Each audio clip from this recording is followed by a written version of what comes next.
Hello friends, myself Dr. Savita Kumari, Senior Consultant Obstetrics and Gynecology, Delhi NCR। पहले हमने एक video में vaginal discharge के बारे में ऑलरेडी डिस्कशन किया था और उसके व्यूअर्स बहुत सारे हैं और उन्होंने उसी में कुछ ऐड किया था कि इचिंग का भी इश्यूज आता है, उसके साथ एसोसिएटेड होता है, तो हमें कब इंटरवेन करना है। तो आपको आज मैं जो हमारा डिस्कशन का टॉपिक है वो है वजाइनल इचिंग, यानी लोकल प्राइवेट पार्ट में जो इचिंग खुजली होती है उसको वजाइनल इचिंग कहते हैं। तो ये मोस्टली कुछ रीज़न तो ऐसे होते हैं जो कि आप अपने कुछ चीज़ों को, आदतों को या किसी तरह के पहनावा को अगर आप उसको करेक्ट कर लेती हैं तो वेजाइनल इचिंग का इशू नहीं आएगा। और कुछ ऐसा होता है कि सिर्फ ये सिंपल इचिंग इतना सीरियस कंडीशन हो सकता है जो कि एज डिपेंडेंट है। अभी उस पे आती हूँ मैं। इतना सीरियस है कि इमिडिएटली उसके लिए आपको गायनेकोलॉजिस्ट से कंसल्ट करने की ज़रूरत है। तो ये वेजाइनल इचिंग जो होती है, जो खुजली होती है लोकल पार्ट्स में, इसका देख कुछ-कुछ एसोसिएटेड सिम्पटम्स साथ में और भी होते हैं। जैसे ये सिर्फ इचिंग है या इचिंग है वेजाइनल डिस्चार्ज के साथ, या इचिंग है ऐसे वेजाइनल डिस्चार्ज के साथ जिसमें बहुत बैड स्मेल है और प्रोफ्यूज क्वांटिटी है। तो इन चीज़ों का अलग अलग होता है। ठीक है, एक रिप्रोडक्टिव एज ग्रुप की बात होती है कि या पीरियड स्टार्ट जब से हुआ है, ये पीरियड स्टार्ट होने के पहले छोटी बच्चियों में भी इचिंग होता है, जो मोस्टली होता है कि उनका लोकल, चूंकि एस्ट्रोजन हार्मोन उनमें कम होता है, तो ओवरऑल लोकल पार्ट की थिनिंग हो जाती है, जिसकी वजह से कोई इरिटेंट होते हैं, उनके पैंटी हैं जो अनहाइजीनिक कंडीशन में है या सिंथेटिक मटेरियल के बने हुए पैंटी यूज कर रहे हैं, या मदर्स कुछ हाइजीन प्रोडक्ट वगैरह, सोप वगैरह लगाकर बहुत क्लीन करती हैं, या सेंटेड कुछ वो पैंट में कुछ इस्तेमाल करती हैं, या प्रॉपर हाइजीन नहीं हुआ, स्कूल का टॉयलेट्स वगैरह यूज करते हैं और स्कूल से आने के बाद बच्चियों में ये हैबिट नहीं बनाते हैं कि उनको अंडरगारमेंट निकाल देना है, क्लीन करना है, लोकल एरिया को ड्राई करना है, या मदर खुद नहीं कर पाती हैं, तो ऐसे में भी इचिंग हो सकता है। तो इसका जस्ट सोल्यूशन है कि आप हाइजीन मेंटेन करें और सिर्फ कॉटन का अंडरगारमेंट्स ही यूज करें बच्चियों के लिए। और स्कूल से या बाहर से कहीं से आने के बाद जो बाहर का टॉयलेट अगर इस्तेमाल उन्होंने किया है, तो उनको आप एडवाइस करें कि आने के बाद अपना अंडरगारमेंट वो थ्रो कर दें और क्लीन करने के बाद, एरिया को ड्राई करने के बाद, वो एक फ्रेश अंडरगारमेंट यूज करें, लूज सा हो, जिसमें एयरेशन हो सके, ऑक्सीजन जा सके। क्योंकि कई बार क्या होता है कि ये सिंपल इन रीजन की वजह से नहीं, एनारोबिक इन्फेक्शन, जो ऐसे बैक्टीरिया जो कि उस पार्ट में ग्रो करते हैं, वो बिना ऑक्सीजन के भी ग्रो करते हैं, तो उनको अगर ऑक्सीजन की सप्लाई होती है तो वो उसमें ग्रो नहीं करेंगे और इस तरह से इचिंग की का समस्या का समाधान हो जाएगा। दूसरा ग्रुप है कि जिनको पीरियड्स आ रहे हैं, तो पीरियड्स आ रहे हैं ऑलरेडी, मेंसेस से रिलेटेड मेंस्ट्रुअल हाइजीन वगैरह पर बहुत सारी चर्चाएं हो चुकी हैं, वो तो मेंटेन करना ही है।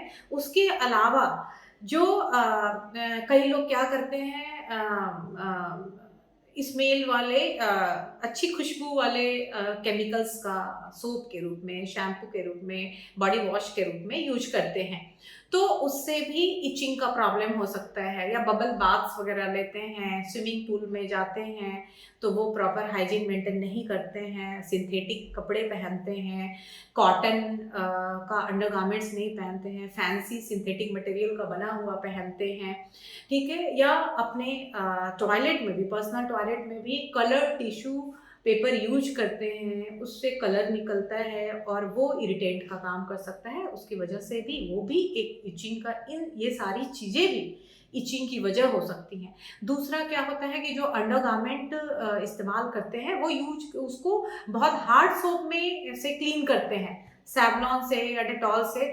ऐसे ये हार्ड सोप भी क्या होता है कि उसको इरिटेट का काम करता है, उसका कुछ पार्ट अगर उसमें लगा है तो वो इरिटेंट का काम करेगा और इचिंग होगी। तो इन चीज़ों को जस्ट आप अवॉइड करके, और ऑफ कोर्स हाइजीन और एडिक्वेट क्वांटिटी में पानी और फ्लूइड्स का इंटेक बहुत ज़रूरी है, क्योंकि नेचुरल डिफेंस मैकेनिज्म जो होता है वो आपके बॉडी में एडिक्वेट क्वांटिटी में पानी है तो ग्लैंड से वॉश आउट होता रहता है और इचिंग के रिस्क कम होते हैं। इसके अलावा और क्या होता है जो कॉमनली देखा जाता है कि महिलाएं आती हैं कि बिल्कुल दही की तरह कर्डी डिस्चार्ज हो रहा है, ठीक है, वो बिल्कुल स्टिकी सा होता है, वो रात में हमें बहुत इचिंग होती है, तो यूजुअली फंगल इन्फेक्शन होता है।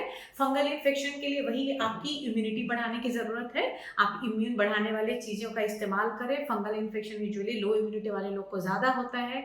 अपने फूड में आप green leafy vegetables, multi vitamins, multi minerals वाली चीज़ें, हाई प्रोटीन डाइट, ये सब शामिल करें प्रॉपर क्वांटिटी में, अकॉर्डिंग टू वेट। एवरेज जो हम लोग बोलते हैं 3 to 4 लीटर फ्लूइड्स किसी भी फॉर्म में, लिक्विड फॉर्म में आप लें, सूप, जूस, दाल, दही, लस्सी जो भी है उस रूप में आप लें। अपने भोजन में आप दही शामिल करें।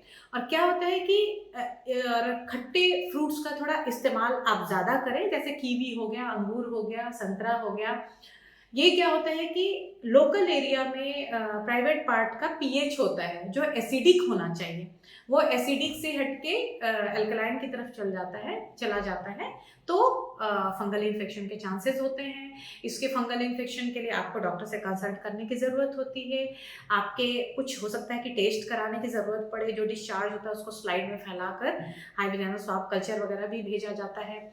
और आपको वेजाइनल पेसरी जो कि इंटरनली लगाने के लिए दिया जाएगा, या फिर लोकल एंटी फंगल क्रीम भी देते हैं कुछ क्रीम, वो 2 टाइम 1 हफ्ते 10 दिन लगाने के लिए बोला जाता है, या कई बार थोड़ा सा लंबा ओरल एंटी फंगल मेडिसिन भी दिया जाता है। दूसरी वजह इन्फेक्शन में क्या होती है, एक तो हमने इरिटेंट बताया जिससे एलर्जी, कीचिंग वगैरह होती है। तो अब हम लोग इन्फेक्शन की बात करते हैं, तो उसमें फंगल इन्फेक्शन होगा। दूसरा क्या हो गया, बैक्टीरियल वेजिनोसिस होता है।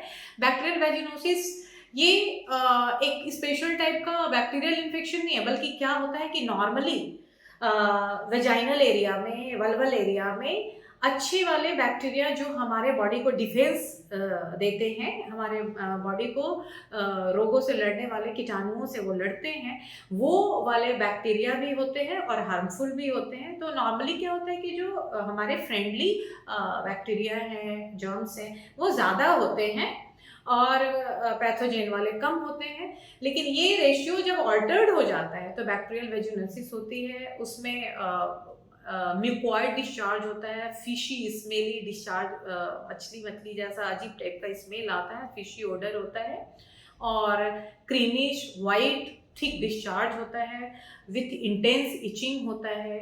तो उसके लिए मोस्टली आपको हाइजीन, हाइड्रेशन जो ऑलरेडी बता रही हूँ मैं, fruits, multi minerals, multivitamin, protein, ये लेते ही हैं। कई बार इसके लिए मेट्रोनिडाजोल नाम के एक मेडिसिन की ज़रूरत होती है जो कि एंटीबायोटिक है, उसका एक कोर्स चलता है, वो आपको आपके गायनेकोलॉजिस्ट प्रिस्क्राइब करते हैं।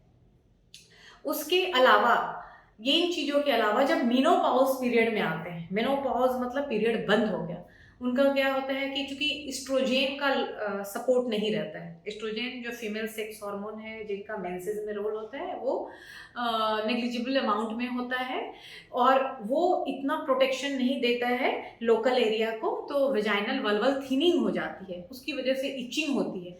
और कई बार क्या होता है 60 ईयर्स के बाद, 70 में ये इचिंग, जस्ट इचिंग, एक वल्वल कैंसर या लोअर वजाइनल जो बैरल होता है उसके लोअर पोर्शन का, वजाइनल का, ये कैंसर का भी साइन हो सकता है। इसलिए अगर मेनोपॉज पीरियड में इचिंग होती है, यानी पीरियड जिनका रजोनिवृत्ति हो चुकी है, उनका अगर इचिंग होता है उन महिलाओं को, उनको इमिडिएटली अपने गायनेकोलॉजिस्ट से संपर्क करना चाहिए। तो आज की इसी जानकारी के साथ हम यहीं पर ये टॉक ख़त्म करते हैं और उम्मीद करते हैं ये आपको बहुत इन्फॉर्मेटिव आपके लिए है, और आपको इसमें जो इन्फॉर्मेशन इम्पॉर्टेंट लगती है आप अपने फ्रेंड सर्किल में, अपने सगे संबंधियों के साथ भी आप इसको शेयर करें, क्योंकि because knowledge is always to spread. Thank you so much.